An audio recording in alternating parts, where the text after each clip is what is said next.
मुर्तजा के आतंक का कोड डी कोड। कट्टर मुर्तजा का कोड जरीमा। मुर्तजा ने जरीमा नाम का ऐप तैयार किया था और इस ऐप के जरिए मुर्तजा भटके हुए नौजवानों को आतंकी बनाने का काम करता था। मुर्तजा के आतंक का कोड डी कोड। मुर्तजा का आतंकी बनाने वाला ऐप।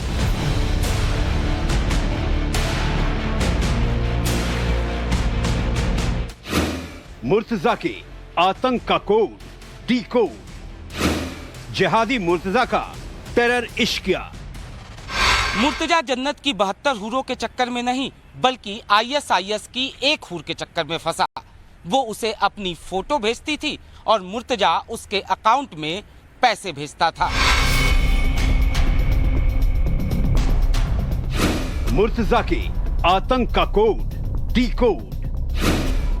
ISIS की हूर के ट्रैप में आतंकी मुर्तजा।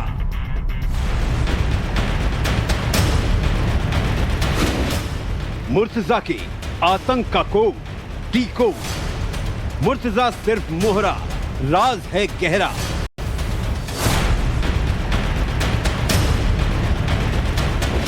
मुर्तजा के आतंक का कोड डी कोड। नेपाल में मुर्तजा का आतंकी आका कौन? गोरखपुर से देवबंद और देवबंद से नेपाल तक ATS की टीम मुर्तजा के आका की तलाश में है। वो मास्टरमाइंड जिससे मिलने हमले से एक दिन पहले 1 अप्रैल को मुर्तजा नेपाल गया था।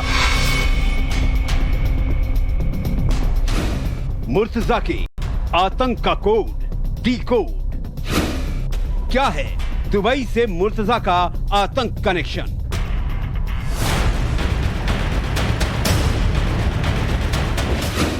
मुर्तजा के आतंक का कोड डी कोड। मुर्तजा के आका की सबसे बड़ी तलाश।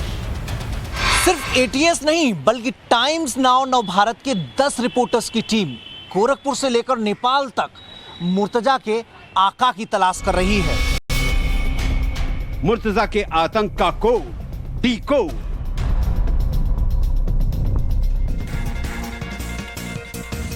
गोरखनाथ मंदिर पर हमले के आरोपी मुर्तजा से पूछताछ में जो खुलासे हो रहे हैं वो बेहद चौंकाने वाले हैं। और ये खुलासे मुर्तजा के आतंकी चरित्र का एक एक पन्ना लगातार खोल रहे हैं। मुर्तजा कहने को IIT बॉम्बे से केमिकल इंजीनियर था, लेकिन शौक था उसको ऐप बनाने का और वो ऐप एक खास मकसद के लिए, और मकसद था जिहाद फैलाना। देखिए रिपोर्ट सर आप।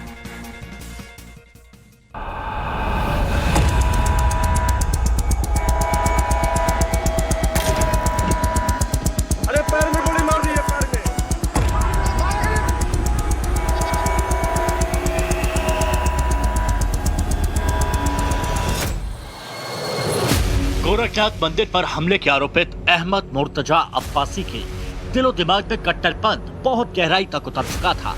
मुर्तजा नफरत की आग में इस कदर झुलस रहा था कि वो अपने जैसे कट्टरपंथियों की फौज खड़ी करना चाहता था और इसके लिए उसने टेक्नोलॉजी का सहारा लेने का फैसला कर लिया था। मुर्तजा का टेरर कोड जरीमा। मुर्तजा का आतंकी बनाने वाला ऐप। मुर्तजा अब्बासी ने वैसे तो IIT बॉम्बे से केमिकल इंजीनियरिंग की पढ़ाई की थी, लेकिन उसने मोबाइल ऐप बनाने का भी कोर्स किया था। यह कोर्स उसने भविष्य में नौकरी करने या फिर पैसों के लिए नहीं किया था, बल्कि ऐप डेवलपमेंट कोर्स करने के पीछे उसका मकसद सिर्फ एक था, आतंकियों की नई फौज खड़ी करना। टाइम्स नाउ नवभारत को ATS के सूत्रों से पता चला है कि मुर्तजा एक ऐप डिजाइन करने की कोशिश कर रहा था। मुर्तजा उस ऐप का नाम जरीमा रखना चाहता था। जरीमा का अरबी में अनुवाद होता है जुल्म। जरीमा ऐप के जरिए मुर्तजा का मकसद था ऐसे लोगों को जोड़ा जाए जो जिहाद के रास्ते पर उसके साथ आना चाहते हों। मुर्तजा ऐसे लोगों को इस जिहादी ऐप से जोड़ने की मंशा पाले हुए था जिन्हें लगता था कि मुसलमानों के साथ जुल्म हो रहा है। इसलिए मुर्तजा ने इस ऐप का नाम जरीमा रखा था। मुर्तजा चाहता था कि इस ऐप से कई और मुसलमान भी उसके साथ जुड़ें और शायद इसी वजह से उसने इस ऐप को डिजाइन करने की प्लानिंग की थी। मुर्तजा ये बात बखूबी जानता था कि आज के दौर में अगर अपनी सोच से मिलते जुलते लोगों को पड़ेगा, चूंकि सोशल मीडिया पर अब सुरक्षा एजेंसियों की कड़ी नजर रहती है, शायद इसीलिए वो ऐप बनाने की तैयारी कर रहा था। वन ऑन वन कम्युनिकेशन को एक एन्क्रिप्टेड और प्राइवेट कम्युनिकेशन बना देता है। तो ये वन ऑन वन कम्युनिकेशन और प्राइवेट कम्युनिकेशन से मतलब क्या है, ये होता है एंड टू एंड एन्क्रिप्टेड। मतलब जो व्हाट्सएप है या टेलीग्राम है या सिग्नल है, इस तरह की कंपनीज भी इस दौरान दो लोगों के बीच की बातें सुन नहीं सकती, ना ही उसके बाद बीच की कोई भी डिटेल उनको पता चलता है। तो वहीं इस लेवल पर गवर्नमेंट के लिए भी बहुत मुश्किल हो जाता है ये डेटा गैदर करना कि कौन क्या बात कर रहा है इस एप्लीकेशन पे, चाहे वो एक नॉर्मल इंसान है या फिर कुछ ऐसे टेररिस्ट ग्रुप हैं जो इस तरह के कम्युनिकेशन चैनल को यूज कर रहे हैं। जब भी किसी तरह का कोई ऐप डेवलप किया जाता है तो उसके लिए अच्छा खासा पैसा खर्च करना पड़ता है। अब यहाँ सवाल खड़ा होता है कि क्या उसे जरीमा ऐप बनाने के लिए कोई फंडिंग कर रहा था? अगर कोई फंडिंग कर रहा था तो वो शख्स कौन है? ऐप डिजाइनिंग के साथ साथ मुर्तजा सोशल मैसेजिंग ऐप के जरिए कट्टरपंथी विचारधारा फैला रहा था। इस बात का खुलासा पहले ही हो चुका है। दरअसल मुर्तजा कट्टरपंथी विचारों से जुड़ा एक व्हाट्सएप ग्रुप चलाता था। उसमें कई लोग जुड़े हुए थे। यानी आतंकी सोच रखने वाला मुर्तजा टेक्नोलॉजी को जिहाद फैलाने का हथियार बना रहा था। अब यूपी एटीएस की गिरफ्त में आया मुर्तजा एक एक कर जिहादी सोच के राज उगल रहा है। इस बीच गोरखपुर में 3 अप्रैल की रात हुए हमले का एक नया वीडियो आया। गोरखपुर हमले का सबसे नया वीडियो, मुर्तजा के आतंक का सबसे ताजा खुलासा। इस वीडियो में मुर्तजा के हाथ में धारदार हथियार साफ दिख रहा है और कुछ लोग हमलावर मुर्तजा को रोकने के लिए पैर में गोली मारने के लिए कह रहे हैं। अरे पैर में गोली मार दी है, पैर में। मुर्तजा से जुड़े कुछ और चौंकाने वाले खुलासे हुए हैं। आगे आपको बताएंगे कि कैसे मुर्तजा को आईसिस के आतंकियों ने इश्क के जाल में फंसाया और किस तरह से उसके दिमाग को रेडिकलाइज किया। गोरखपुर से मनीष यादव के साथ bureau report, times now Navbharat. तो 2 अप्रैल को मुर्तजा अहमद अब्बासी ने गोरखनाथ मंदिर के बाहर तैनात पुलिस वालों पर लोन वुल्फ के तरीके से अटैक किया। हालांकि मुर्तजा अब यूपी एटीएस की गिरफ्त में है और रोजाना पूछताछ के दौरान कई नए खुलासे कर रहा है।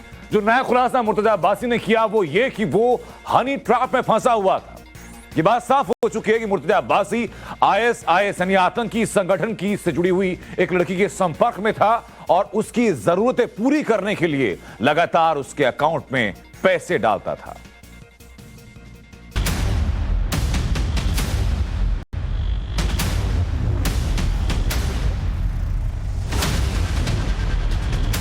लोन वुल्फ हमलावर मुर्तजा अहमद अब्बासी ने पूछताछ में बड़ा खुलासा किया। वो आईसिस की एक लड़की से बात करता था। ये मामला हनी ट्रैप का है। वो लड़की मुर्तजा को अपनी तस्वीरें भेजती थी। लड़की ने भारत आकर मुर्तजा से मिलने का वायदा भी किया, जिसके बदले में लड़की के बताए अकाउंट में मुर्तजा ने कई बार पैसे ट्रांसफर किए। मुर्तजा के मामले में एटीएस ने ये बड़ा खुलासा किया है। ईमेल से शुरू हुई इस बातचीत के साथ ही मुर्तजा आईएसआईएस में शामिल होने की तैयारी करने लगा था। एटीएस की पूछताछ में यह भी सामने आया है कि मुर्तजा ने 3 बार उस लड़की के बताए हुए बैंक अकाउंट में पैसे भेजे थे। मुर्तजा कट्टरपंथी सोच के चलते जिहादी मानसिकता का हो गया। मुर्तजा नेपाल जाने लगा। उसने मुजाहिद बनने की ठान ली क्योंकि उसे लगता था कि अल्लाह की राह पर चलने का एकमात्र रास्ता यही काफिरों का सफाया।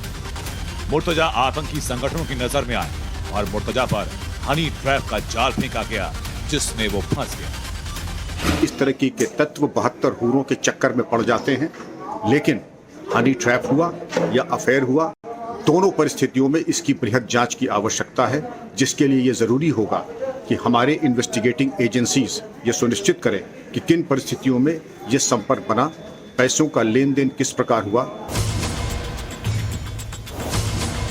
हाथ में दराती लहराता मुर्तजा आतंकवादी पैदा नहीं हुआ, वो पढ़ा लिखा व्यक्ति है, लेकिन उसकी कट्टर सोच को जानकर उसे आतंकी बना दिया गया, जिसके लिए आतंकी संगठनों ने एक लड़की का सहारा लिया। ये लड़की कोई और नहीं बल्कि आईएसआईएस से जुड़ी एक लड़की थी। हनी ट्रैप में वैज्ञानिकों को, फौजी अफसरों को तो फंसाया जाता है, लेकिन जो खुद फंसने के लिए बेकरार है वो अपनी स्वेच्छा से ही फंसता है, शामिल होता है और महत्वपूर्ण सूचनाओं और पैसों का आदान प्रदान करता है। तो ये कह देना ये ट्रैप हुए, ट्रैप नहीं हुए, ये षड्यंत्र में शामिल हुए। आतंकवाद में हनी ट्रैप कोई नई बात नहीं। पहले भी कई मुर्तजा आतंकी संगठनों के हनी ट्रैप का शिकार हुए। आतंकी संगठन आतंकवाद में नौजवानों को घसीट लेने के लिए उनका ब्रेन वॉश करते हैं, उनकी मानसिकता को कट्टर बनाते हैं और उनका एक तरीका नौजवानों को हनी ट्रैप में फंसाकर आतंकी बनाने का भी होता है। ये कोई ऐसे नादान व्यक्ति नहीं थे, ये इंजीनियर थे IIT पास, और ये कह देना कि ये हनी ट्रैप हो गए, ये विश्वसनीय नहीं है। इसकी पूरी जांच की जरूरत है और इसके पहले इनकी मेंटल एट्रीब्यूट्स क्या थे ये भी जानना बहुत जरूरी है। अकस्मात कोई मरीज़े इश्क नहीं बन जाता है। मुर्तजा के मामले में ATS हर पहलू की जांच कर रही है और इसीलिए ATS ने मुर्तजा के पिता को तलब किया। पिता मुनीर अहमद अब्बासी को नोटिस जारी कर बयान दर्ज करने के लिए बुलाया गया। मुर्तजा के माता पिता से ATS जानना चाहती थी कि मुर्तजा आकर ISIS तक कैसे पहुंचा। यूपी ATS मुर्तजा मामले में उसके करीबियों से लगातार पूछताछ कर रही है। बीते 2 दिनों में यूपी के जिन जिलों से लोगों को हिरासत में लिया गया है उनसे मुर्तजा के कनेक्शन के बारे में पड़ताल हो रही है। ATS ने कल मुर्तजा के माता पिता को भी सम्मन दिया था। मुर्तजा के माता पिता लखनऊ पहुंचे हैं, ATS उनसे भी पूछताछ कर रही है। मुर्तजा से अभी कई और खुलासे होने बाकी हैं, जिसमें मुर्तजा का दुबई कनेक्शन भी खास है, क्योंकि मुर्तजा के माता पिता के मुताबिक मुर्तजा का दुबई भी आना जाना था। मुर्तजा के दुबई जाने की बात सामने आ रही है। अब क्या माता पिता को जानकारी थी कि वो दुबई जा रहा है, और जब दुबई गया था तो उसने क्या क्या जानकारियां अपने पेरेंट्स को दी थी, दुबई में किन लोगों से उसने मुलाकात की थी, ये कनेक्शन स्थापित करने की कोशिश में यूपी ATS के अधिकारी जुटे हैं। यूपी ATS ने मुर्तजा और उसके पिता को आमने सामने बिठाकर पूछताछ की है। ATS मुर्तजा से जुड़े हर राज का पर्दाफाश करने में लगी है। गोरखपुर मंदिर में हमला मुर्तजा का सिर्फ एक कारनामा है। ATS जानना चाहती है कि नेपाल, दुबई और ISIS में मुर्तजा का आका कौन है। गोरखपुर से मनीष यादव और अनुज मिश्रा की रिपोर्ट, टाइम्स नाउ नवभारत के लिए। उत्तर प्रदेश और बिहार में जब भी कोई आतंकी वारदात होती है उसके तार नेपाल से जरूर जुड़े हुए मिलते हैं, और ऐसा ही हुआ मुर्तजा अब्बासी के केस में भी। टाइम्स नाउ नवभारत की पड़ताल में सामने आया कि मुर्तजा अक्सर नेपाल जाया करता था और नेपाल में बैठा हुआ एक शख्स मुर्तजा का आका था। इस वारदात से कुछ वक्त पहले भी मुर्तजा नेपाल गया था। आका से मुलाकात नहीं हुई तो मुर्तजा ने अकेले दम पर इस हमले को अंजाम दिया। दिखाते हैं आपको इस रिपोर्ट के जरिए कि मुर्तजा का नेपाल कनेक्शन क्या है और कौन है नेपाल में बैठा मुर्तजा अब्बासी का आका।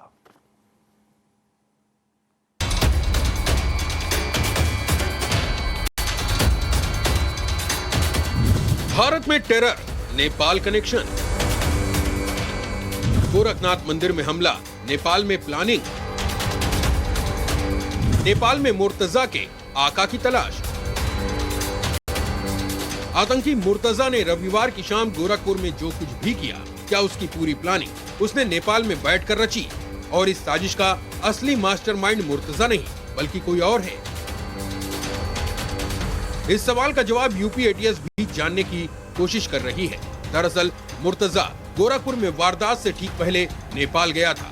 महाराजगंज के रास्ते सुनौली बॉर्डर से होते हुए वो नेपाल पहुंचा था। दरअसल मुर्तजा महाराजगंज होते हुए नेपाल बॉर्डर पहुंचा। हम लोग सुनौली बॉर्डर पर मौजूद हैं। इसी बॉर्डर को क्रॉस करके वो नेपाल गया था। दोपहर में गोरखपुर से निकला, नौतनवा पहुंचा और नौतनवा से सीधे इस बॉर्डर को क्रॉस करके वो नेपाल में दाखिल हुआ। उस वक्त तकरीबन शाम के 6 से 7 बज रहे थे जिस वक्त वो नेपाल पहुंचा। सुनौली बॉर्डर जहां से अक्सर आवाजाही होती है वाहनों की, जो कॉमर्शियल जितनी एक्टिविटी होती है वो इसी बॉर्डर के जरिए होती है। नेपाल जाकर मुर्तजा को किसी मौलाना से मिलना था, लेकिन वहां पर उसकी मौलाना से मुलाकात नहीं हो सकी और 2 अप्रैल को मुर्तजा नेपाल से भारत लौट आया। लौटने के बाद ही उसने गोरखपुर में हमले को अंजाम दिया। मुर्तजा एक बार नहीं बल्कि कई बार नेपाल जा चुका था। यहाँ तक कि उसके साथ सहारनपुर से गिरफ्तार रहमान भी नेपाल गया था। सुरक्षा एजेंसियां अब मुर्तजा से ये जानने की कोशिश कर रही हैं कि नेपाल का वो मौलाना आखिर कौन है। कहीं वो मौलाना आतंकी संगठन आईसिस का कोई आतंकी तो नहीं था। आनन फानन में उसने ये फैसला लिया कि नेपाल के जो अपने आका हैं वो उनसे मिलेगा, उन्हें जानकारी देगा, उसके बाद प्लान किया जाएगा। लेकिन वहाँ मुलाकात न होने के चलते उसने अकेले ही गोरखनाथ मंदिर जाने का फैसला किया और ये पूरी प्लानिंग उसने की। अब एटीएस के सामने चुनौती बड़ी है। चुनौती ये है कि सुनौली बॉर्डर के इर्द गिर्द नेपाल से सटे जो इलाके हैं उनमें मुर्तजा के सहयोगी की तलाश करना।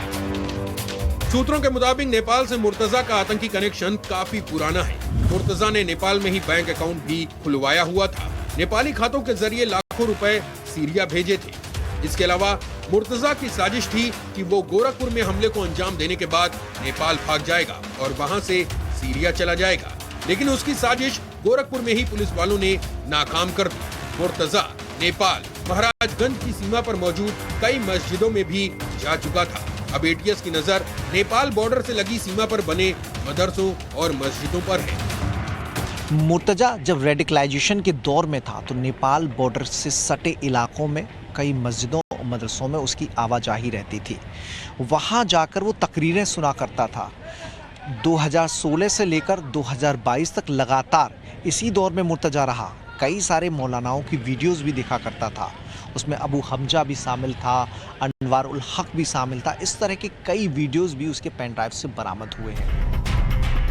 उत्तर प्रदेश या बिहार में किसी आतंकी वारदात या फिर आतंकवादी का नेपाल से कनेक्शन जरूर निकलता है। अब मुर्तजा का कनेक्शन भी नेपाल से ही निकला है। चरमपंथी माओवादी, पाकिस्तानी एजेंट्स, आईएसआई एजेंट्स, स्वचालित हथियार और नकली भारतीय मुद्रा, फेक इंडियन करेंसी इसी माध्यम से आती है। पूरी सीमा पर मदरसों की बहुत बड़ी संख्या आ गई है जो कि अस्वाभाविक है, जिसका उद्देश्य स्थानीय डेमोग्राफी को बदलना है, चरमपंथियों को पनाह देना है। आप मैप में देखेंगे तो भारत से नेपाल की सीमा बिहार, उत्तर प्रदेश, उत्तराखंड और पश्चिम बंगाल से लगती है, जिसमें सबसे लंबी सीमा करीब 729 किलोमीटर बिहार से लगी हुई है, जबकि उत्तर प्रदेश से 560 किलोमीटर लंबी नेपाल की सीमा लगती है। भारत और नेपाल की सीमा खुली हुई है। दोनों देशों के बीच किसी तरह का वीजा या पासपोर्ट नहीं लगता और इसी वजह से नेपाल से आने जाने पर कोई बंदिश नहीं है। इस खुली सीमा का फायदा उठाकर देश विरोधी ताकतें नेपाल को अपना सेफ हाउस बना लेती हैं। दरअसल मसला केवल मुर्तजा का नहीं है, बल्कि नेपाल तमाम अपराधियों और आतंकियों के लिए सुरक्षित पनाहगार रहा है। यूपी में जब टेरर फंडिंग का लिंक जुड़ता है तो उसके मूल में नेपाल की जगह होती है, नेपाल में बैठे उसके आका होते हैं। जब भी आतंकी उत्तर प्रदेश में कोई एक्टिविटी करते हैं तो उसके तार नेपाल से जुड़ते दिखाई देते हैं। तो नेपाल और आतंकवाद का नाता बहुत पुराना रहा है। विदेशी एजेंसियों के लिए नेपाल के मार्फत भारत में घुसना बहुत आसान रहा है। अब यूपी एटीएस की टीम को मुर्तजा के उस मौलाना की तलाश है जो नेपाल में मुर्तजा को हर ऑर्डर दे रहा था। अब उस मौलाना की गिरफ्तारी का इंतजार है, जिसके बाद आतंक के नेपाल कनेक्शन का पूरा रहस्य उजागर हो जाएगा। मनीष यादव, महाराज नेपाल बॉर्डर, टाइम्स नाउ, नव भारत।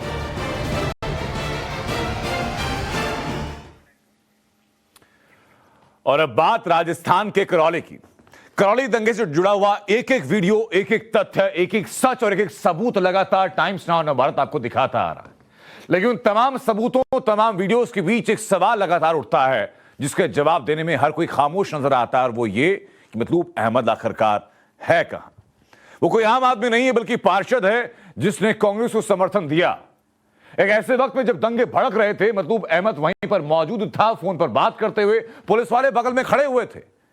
लेकिन आज जब नाम में एफआईआर दर्ज हो गई उसके बाद से लगातार फरार है। सवाल गहलोत सरकार और राजस्थान पुलिस पर कि पुलिस मकतूब अहमद को ढूंढने में नाकामयाब साबित हो रही है या फिर ऊपर के फरमान के चलते ढूंढा नहीं जा रहा।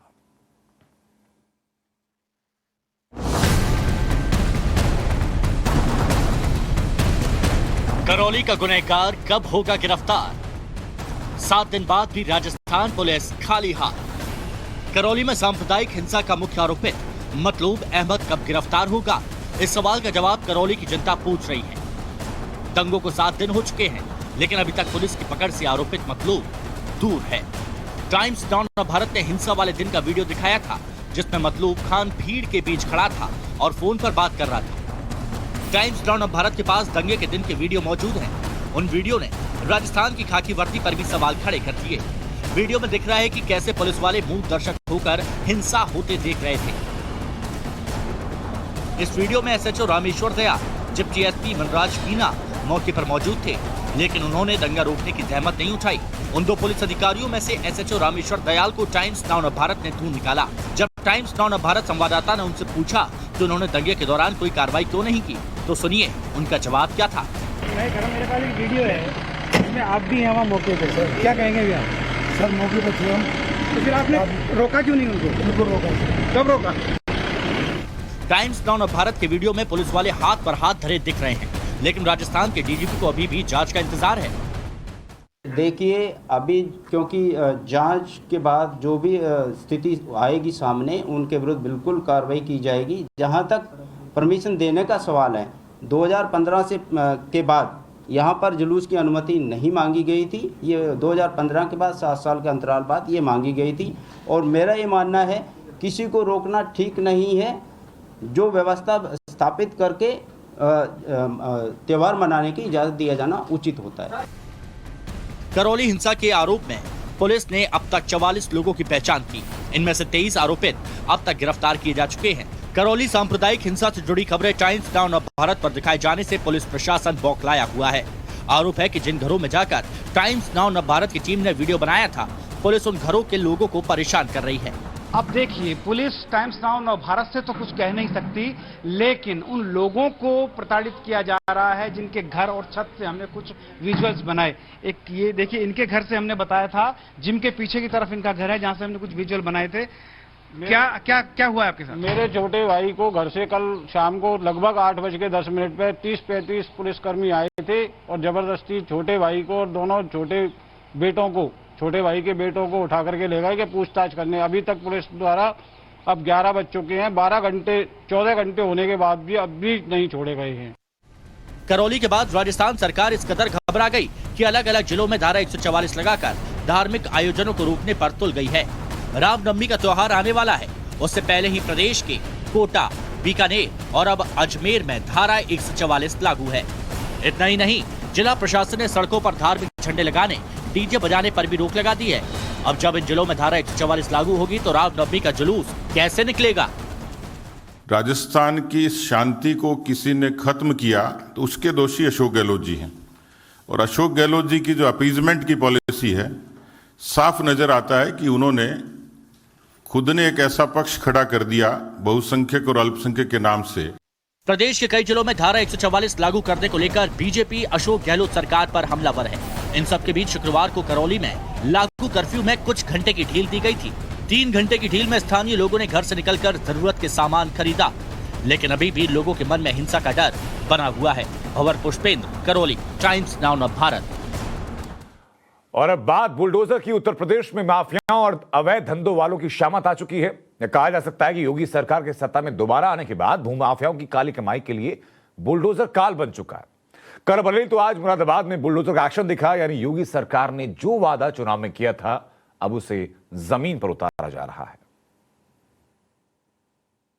बुलडोजर बोलता नहीं है, लेकिन माफियाओं की बोलती बंद कर देता।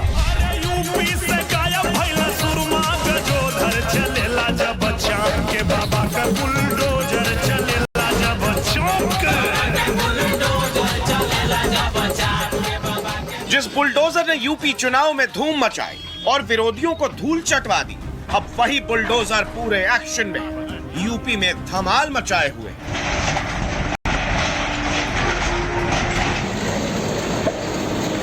बाबा के बुलडोजर का एक्शन सूबे में हर तरफ दिखने लगा है। अवैध निर्माण जमींदोज हो रहे हैं, सिस्टम से खेलने का गुरूर ध्वस्त किया जा रहा है।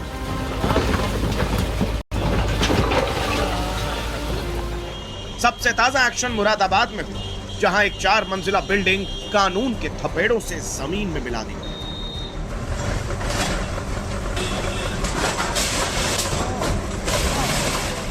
यह बिल्डिंग सरकारी अफसरों और बिल्डर की मिली भगत का सबसे अच्छा उदाहरण है। आरोप है कि मुरादाबाद प्राधिकरण के अफसरों ने सड़क की जमीन पर फ्लैट्स का निर्माण होने दिया अवैध निर्माण पर आंखें बंद करें।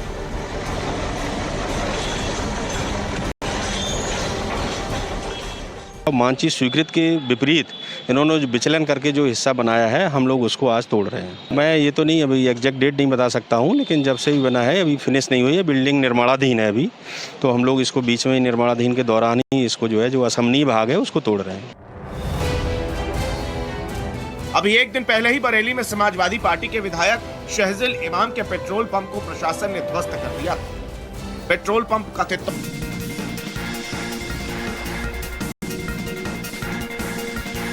हाफिज सईद पर टेरर फंडिंग के 2 मामलों में कोर्ट ने सजा सुनाई है। जमात-उद-दावा आतंकी संगठन जिसका प्रमुख हाफिज सईद, उसको संयुक्त राष्ट्र ने वैश्विक आतंकी घोषित कर रखा है। अमेरिका ने हाफिज सईद के सर पर $10 मिलियन अमेरिकी डॉलर का इनाम रखा हुआ है। तो इधर पाकिस्तान की कोर्ट ने हाफिज सईद को 31 साल की सजा सुना दी। और ये आपको बता दें, दिगर की बात यह है कि हाफिज सईद अभी भी जेल में। लश्कर तैयबा का हाफिज सईद सरगना है, उसका प्रमुख है। और अब एक बार फिर 2 मामलों में, टेरर फंडिंग के 2 मामलों में सुनवाई करते हुए पाकिस्तान की कोर्ट की तरफ से उसको 31 साल की सजा सुनाई गई है। हमारे साथ कसवर कलासर हमारे साथ जुड़ चुके। कसवर, हाफिज सईद को तो एक बार फिर से 31 साल की सजा सुनाई देना, पाकिस्तान में निजाम बदल रहा है क्या, जो आतंकवादियों को सजा सुनाई जा रही है अब? जी देखिए, मैं आपको बताऊं कि हम जिस तरह से इमरान खान साहब की सरकार आई थी, तो हमने देखा था कि इनके आने के बाद ही फौरन इनके ऊपर जो यहाँ पर कलादम तंजीमें थी, उनके ऊपर बड़े अटैक हुए थे। और उनके ऊपर जो हमने देखा कि बहुत ज्यादा लॉन्च हुए थे, इसके ऊपर स्टेट की मशीनरी उनके खिलाफ बड़ी एल हो गई थी। अब आज हम देख रहे हैं, जो कि हमने बहुत कम देखा है पाकिस्तान में, कि इनके खिलाफ साल चलते रहते हैं इनके खिलाफ केसेज, लाइक जिस तरह हमने आज देखा है कि इनको 31 साल की सजा देना, इसकी सिंबॉलिक इंपॉर्टेंस भी है। और इससे यही अंदाजा लगता है कि इस वक्त जो सिक्योरिटी फोर्सेज है वो तहिया कर चुके हैं कि पाकिस्तान को एक चीज तो है कि इससे निजात दिलानी है, टेररिज्म से या इस किस्म की ऑर्गेनाइजेशन से। आपको याद होगा FATF का भी बड़ा प्रेशर है, इंडिया भी वहां पे यूनाइटेड नेशन में गया, तो एक मुकम्मल तौर पे प्रेशर बिल्ड होगा। पाकिस्तान के अपने से भी आवाजें निकलना शुरू हुई। और जिस तरह कल का केस भी हमने देखा है सुप्रीम कोर्ट का, तो अदालतें यहाँ पे मुकम्मल तौर पर आजाद हुई हैं। इनके साथ जो स्टेट मशीनरी है वो इनके पीछे खड़ी हो गई है। तो इसके बाद हमने देखा कि इस किस्म के जो केसेस हैं उनका आना रिजल्ट शुरू हो गया। आज हाफिज को 31 साल के जो इंपॉर्टेंट डेवलपमेंट है कसवा, क्योंकि इस फैसले में हाफिज सईद की सारी संपत्ति को भी जब्त करने का आदेश दिया गया। इससे पहले फरवरी 2020 की बात कीजिए 11 साल की सजा सुनाई गई थी, नवंबर 2020 की बात कीजिए 10 साल की सजा सुनाई गई थी, और एक बार फिर अब 31 साल की सजा। बहुत शुक्रिया कसवा क्लासर आपको हमसे जुड़ने के लिए। इसी बीच एक और अहम खबर यह कि अविश्वास प्रस्ताव पर वोटिंग से पहले इमरान खान ने कैबिनेट की बैठक की। विदेश सचिव, कानूनी सलाहकार और पीटीआई के नेता इस बैठक में शामिल हुए। ISI चीफ ने प्रधानमंत्री निवास पर इमरान खान से मुलाकात की। कल की वोटिंग से पहले आज रात 10 बजे इमरान खान पाकिस्तान की जनता को संबोधित करेंगे। उससे पहले इमरान खान ने पाकिस्तानी मीडिया को इंटरव्यू भी दिया और कहा कि जिन सिद्धांतों पर देश बना था आज उनसे दूर होता जा रहा है। देश के लिए प्रधानमंत्री पिता की तरह होता है। आपको बता दें कि ये इमरान खान का एक पब्लिसिटी स्टंट करार दिया जा रहा है विपक्षी पार्टी की तरफ से, क्योंकि कल अविश्वास प्रस्ताव पर वोटिंग होनी है। उससे पहले भावनात्मक बातें इमरान खान की तरफ से। मैं कि कसवर क्लास लगातार इस पूरे घटनाक्रम पर नजर रखे हुए हैं। कसवर, जो मीटिंग हुई जिसमें पीटीआई के तमाम नेता शामिल रहे, उससे पहले ISI चीफ की मुलाकात हुई, क्या कहती है ये चीजें? देखिए, इमरान खान साहब के ऊपर एक प्रेशर तो है, इसमें तो कोई शक नहीं है। जिस तरह कल एक वोटिंग होने जा रही है और इमरान खान साहब के लिए, उनके पीटीआई के लिए और उनके सारे लीडरान के लिए जो सुप्रीम कोर्ट की जो रूलिंग हुई है वो एक शॉक से कम नहीं थी। उसके बाद ये कोशिश करेंगे, आज जो इन्होंने अपने मीटिंग की अपने नेताओं के साथ, अपने करते धरताओं के साथ जो उनकी पार्टी के लोग हैं, तो उनमें से ऑप्शन के ऊपर गौर किया गया हमारे पास ऑप्शन क्या है। क्योंकि सबको पता है कि जिस तरह पंजाब में उन्होंने देखा है, तो अगर कल ये वोटिंग हो जाती है सुप्रीम कोर्ट के हुक्म ने जिस सामने देखा है, तो उसके बाद इमरान खान साहब को पता है कि कल हम हारने जा रहे हैं। अब आज की जो मीटिंग थी वो ये थी कि उन्होंने अपने पार्टी वर्कर्स के साथ, सीनियर लीडर्स के साथ ये मुशावरत की कि आप हमारे पास ऑप्शन क्या है, क्या मुझे रिजाइन कर देना चाहिए। इमरान खान साहब कोशिश कर रहे हैं कि किसी तरीके से जो नेशनल असेंबली है उसमें वोटिंग में जो ह्यूमिलिएशन होगी या जो होगी उससे बचना चाहिए। तो मेरे ख्याल कि आज सारा इसी के ऊपर सारे के सारा डिस्कशन होगा। बिल्कुल, और कल ये चीज साफ भी हो जाएगी कि इमरान खान के दावों में कितना दम है। बहुत शुक्रिया कसवा क्लासर आपको हमको जुड़ने के लिए। और अब सीधे अपने दर्शकों को बता दें कि कल जो अविश्वास प्रस्ताव पर वोटिंग होने वाली है, क्या इमरान खान इस हालत में है कि सरकार बचा पाए?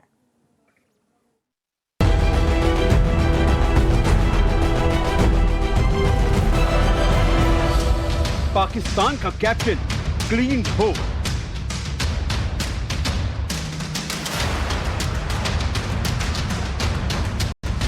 सुप्रीम यॉर्कर के सामने नियाजी का सरेंडर।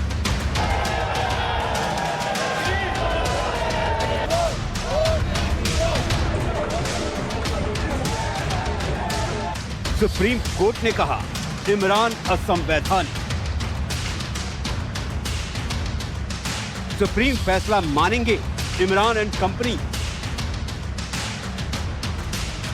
9 अप्रैल को इमरान हो जाएंगे बेतख्त।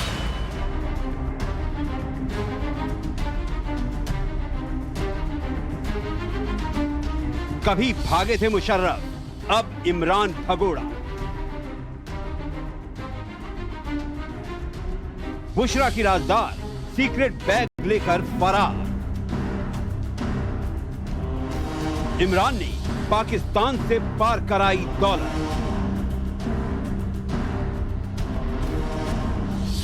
पाकिस्तान का कैप्टन क्लीन बोल्ड।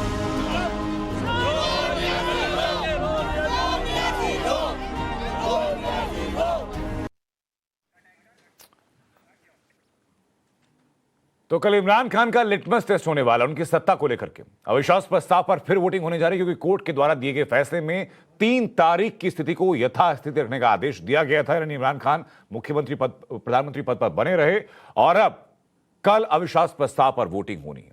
लेकिन सवाल यह कि क्या इमरान खान अविश्वास प्रस्ताव में वोटिंग का सामना करेंगे या 2000 के दशक में, 2008 में अगर गलत नहीं है तो जिसे परवेज मुशर्रफ भाग खड़े हुए थे, वही हालत इमरान खान की होने वाली है।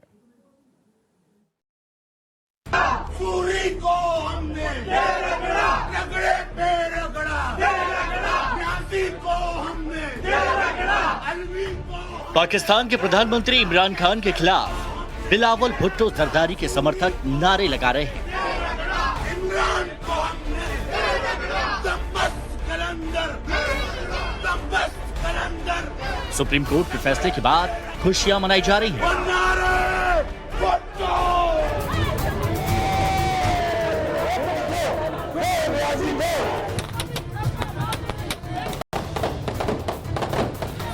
क्योंकि पाकिस्तान के प्रधानमंत्री इमरान खान सुप्रीम कोर्ट की यॉर्कर पर क्लीन बोल्ड हो चुके हैं। कल यानी 8 अप्रैल को वो दिन होगा जब इमरान खान होंगे बैक टू पवेलियन। ये वो पाकिस्तान की तारीख में एक फैसला लिखा जाएगा, गोल्डन वर्ड्स में ये रिकॉर्ड किया जाएगा कि आज पाकिस्तान की अदालत में हक, सच और जमहूरियत के साथ इंसाफ किया है। इमरान खान की ये करारी शिकस्त है। हार मानने के बजाय इमरान अब भी कह रहे हैं कि वो आखिरी गेंद तक खेलेंगे। खबर यह है कि इमरान खान आज फिर देश को संबोधित करने वाले हैं और अपने संबोधन में या तो इमरान पहले की तरह झूठ और फरेब का सहारा लेंगे या फिर आखिरी विकल्प ये है कि इमरान की पार्टी पीटीआई के सांसद और विधायक सामूहिक इस्तीफा दे दें या फिर अविश्वास प्रस्ताव का सामना करें। पाकिस्तान की सुप्रीम कोर्ट के चीफ जस्टिस उमर अताब बंदियाल वाली 5 जजों की बेंच ने एक मत से फैसला सुनाते हुए संसद को फिर से बहाल करने के आदेश दिए। कोर्ट ने अपने फैसले में कहा है कि संसद के डिप्टी स्पीकर का फैसला पाकिस्तान के संविधान के खिलाफ है। संसद को भंग करने का फैसला भी असंवैधानिक है। 9 अप्रैल को फिर से असेंबली की बैठक बुलाई जाए और अविश्वास प्रस्ताव पर वोटिंग कराई जाए।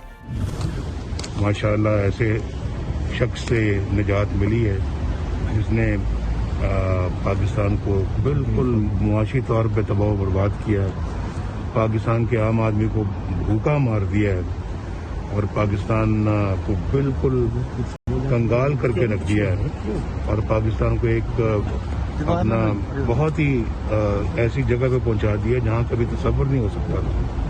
तो अल्लाह ताला का बहुत शुक्र है कि आज निजात मिली है। सुप्रीम कोर्ट के फैसले के बाद विपक्ष का शिकंजा इमरान खान पर और ज्यादा कस गया है। तो ऐसे में इमरान के पास विकल्प क्या बचता है? पहला विकल्प, इमरान इस्तीफा दें। दूसरा विकल्प, बाकी सांसदों को मनाएं। तीसरा विकल्प, अविश्वास प्रस्ताव में वोटिंग का सामना करें। चौथा विकल्प, विपक्ष को बनाने का फॉर्मूला इजाद करें। इमरान खान के पास एक और विकल्प है। वो पाकिस्तान के पूर्व राष्ट्रपति परवेज मुशर्रफ की राह पर चल सकते हैं। साल 2008 में मुशर्रफ चुनाव की हार के बाद पाकिस्तान से लंदन भाग गए। अब भी वो लंदन में ही हैं। इमरान के पास भी ये विकल्प है कि वो पाकिस्तान छोड़कर लंदन भाग जाएं, क्योंकि पाकिस्तान का तो इतिहास रहा है कि नेशनल असेंबली भंग हुई और चुनाव हुए तो सत्ताधारी पार्टी को शिकस्त ही मिली है। 1993 में नवाज शरीफ ने असेंबली भंग की, चुनाव में उन्हें करारी शिकस्त मिली थी। साल 2008 में मुशर्रफ ने मार्शल लॉ खत्म किया, चुनाव हुए तो मुशर्रफ की पार्टी बुरी तरह हारी और इसी हार के बाद मुशर्रफ पाकिस्तान छोड़कर भाग गए। अब इमरान खान की राह भी आसान नहीं है। फिलहाल तो आसार है कि इमरान खान अविश्वास प्रस्ताव में विश्वास खो रहे हैं और शहबाज शरीफ पाकिस्तान के प्रधानमंत्री बन सकते हैं। तो ऐसे में इमरान खान के लिए मुनासिब यही होगा कि वो लंदन जाकर छिप जाएं। Bureau report, times Now of Bharat.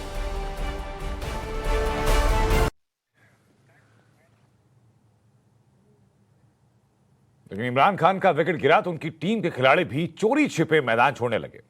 लेकिन इनमें सबसे ज्यादा चर्चा नियाजी खान की सीक्रेट एजेंट की है। वो एजेंट जिसका इमरान सरकार में अपना अलग रुतबा था। खबर है कि इमरान ने अपने सीक्रेट एजेंट को पहले ही देश से गायब कर दिया। सवाल ये कि क्या इमरान समझ चुके हैं कि उनका विकेट गिरने वाला है। इमरान की राजदार पाकिस्तान से फरार।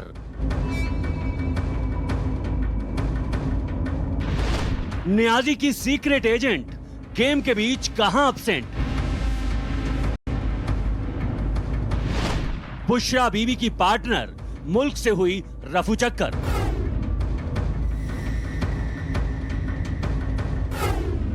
भले ही इमरान खान के सियासी दांव पर पाकिस्तान के सुप्रीम कोर्ट ने पानी फेर दिया हो, लेकिन ऐसा भी नहीं है कि उनका हर खेल फेल हो गया है। इमरान खान दुनिया को बता रहे थे कि वो आखिरी गेंद तक खेलते हैं, लेकिन वो ये जानते थे कि उनका मैच एक तरफा है और वो हारी हुई बाजी है, क्योंकि वो जानते थे कि उन्होंने नेशनल असेंबली को भंग करके असंवैधानिक फैसला लिया है। लिहाजा इमरान ने अपने लिए वही रास्ता बनाया जो पाकिस्तान के दूसरे प्रधानमंत्री करते आए हैं, यानी अगर बाजी पलटी और उन पर तलवार लटक आई तो वो धीरे से पाकिस्तान से निकल भागे। जब इमरान खान साहब हुकूमत अपनी ख़त्म कर रहे थे, जब इमरान खान साहब ये ऐलान कर रहे थे कि वो आम इंतखाबात की तरफ जा रहे हैं, तो फराह खान यहाँ से पाकिस्तान से रुखसत हो रही थी। इसके लिए उसने अपनी सबसे बड़ी राजदार यानी अपनी पत्नी बुशरा बीवी की खास दोस्त को चुना। बुशरा बीवी की इस दोस्त का नाम फराह खान है। आरोप है कि फराह खान के हाथों इमरान ने भारी रकम देश से बाहर भिजवाई, यानी एक तरफ वो अपनी काली कमाई को देश से बाहर भिजवा रहे थे, वहीं दूसरी तरफ दुनिया को ईमानदारी का पाठ पढ़ा रहे थे। हुक्म देते हैं हम तुम्हें, अगर ये तुमने इस फलाने को नो कॉन्फिडेंस में शिकस्त ना दी तो बड़े कॉन्सिक्वेंसेस होंगे। ये कभी कोई एक मुल्क को कोई इस तरह का थ्रेट दे सकता है? विपक्ष का आरोप है कि फराह ने अफसरों का तबादला कराने और उन्हें मनचाही तैनाती दिलाने के एवज में मोटी रकम वसूली है और ये 6 अरब पाकिस्तानी रुपयों का बड़ा घोटाला है। कुर्सी से हट चुके पाकिस्तान के प्रधानमंत्री इमरान खान की पत्नी बुशरा बीवी की दोस्त फराह खान की संपत्ति इमरान सरकार के कार्यकाल में 4 गुना बढ़ गई। 2017 में 23 करोड़ 16 लाख पाकिस्तानी रुपए, जो 2021 में 97 करोड़ 10 लाख पाकिस्तानी रुपए हो चुकी है। विपक्ष का आरोप है कि बुशरा की दोस्त दरअसल इमरान के लिए डील करती थी, पैसे उसके जरिए ही लिए जाते थे। पूर्व प्रधानमंत्री नवाज शरीफ की बेटी और PMLN की उपाध्यक्ष मरियम नवाज कई रैलियों से फराह का नाम लेकर इमरान खान के खिलाफ हमला बोल चुकी हैं। पूछना चाहती हूँ कि तुम्हें आलमी ताकतों ने कहा था कि 22 करोड़ के इस मुल्क को तुम जादू टोने से चलाओ। इमरान के दौर में या 22 करोड़ का मुल्क जादू टोने से चलता है, या फराह लाहौर में जो फराह रहती है जिसके ताने बाने बनी गाला के घर से मिलते हैं, इस मुल्क को या जादू टोने से चलाया जाता है या फराह को रिश्वत देकर चलाया जाता है। इमरान खान ने अपने ATMs को नवाजा और खुद भी उसमें से कमीशन खाई। और सबसे बड़ा स्कैंडल फराह का स्कैंडल है। जब उस स्कैंडल की दास्तानें मंजरे आम पे आएंगी तो लोगों के होश उड़ जाएंगे। और जब वो गैंग फराह का गैंग जब किसी मुश्किल में फंसता था, जब कोई इदारा उसका नोटिस लेता था तो सीधा फोन प्राइम मिनिस्टर हाउस से आता था। ये सब बातें अवाम के सामने आने वाली हैं, जरा इंतजार कीजिए। ये सवाल इसलिए क्योंकि विपक्ष ने फराह खान पर कई गंभीर आरोप लगाए हैं। हालांकि इमरान खान के सहयोगी शहबाज गिल सारे आरोपों को नकार रहे हैं। मेहरबानी उनको मत घसीटिए। सियासत में खवातीन भी हैं और मर्द भी हैं जो हैं सियासत में, उन पे बात कीजिए, हम आपको सियासी जवाब देंगे, सियासी बात करें। फराह बीबी जो हैं उनके ऊपर बार बार हमला आवर इसलिए हुआ जाता है कि बरास्ता उनके फर्स्ट लेडी के ऊपर, और फर्स्ट लेडी पे इसलिए कि किसी न किसी तरह से इमरान खान पर हमला आवर होना है।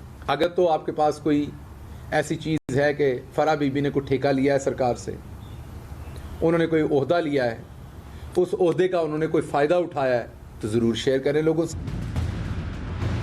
इमरान को डर था कि सरकार गई तो उनके फैसलों की जांच होनी तय है, तमाम एजेंसी उनके राज को बेपर्दा कर देंगी, लिहाजा वो एक कदम आगे की सोच रहे थे।